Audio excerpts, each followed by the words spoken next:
Hi மகளே, உங்கள் சர்வதேவன். இப்போ பார்த்தீங்கன்னா மஞ்சள் தண்ணி குழம்பு.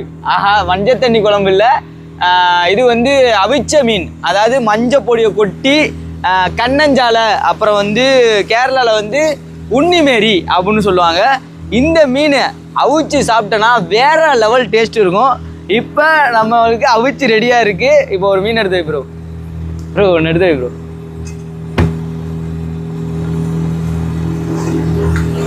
இது வந்து பார்த்தீங்கன்னா குடல் எதுவுமே எடுக்காமல் அப்படியே முழுசாக அவிச்சிருக்கு. அப்படியே பார்க்குறதுக்கே அப்படியே இருக்குது. இதில் உள்ள மேலே உள்ள தோலை மட்டும் அப்படியே செதுக்கிட்டு அப்படியே இந்த மீனை அப்படியே உடைச்சி அப்படியே எடுத்து அதில் மஞ்சள் தண்ணிக்கும் லைட்டாக உப்பு வேறு லெவலில் இருக்குது. இந்த மாதிரி மீன் அவிச்சு காலையில் கஞ்சிக்கு சாப்பிட போல வேறு லெவல் டேஸ்ட் இருக்கும். ஃபிஷர்மேன் சைடில் அதிகமாக இந்த மாதிரி சாப்பிடுவாங்க. ஓகே, பாய் மக்களே.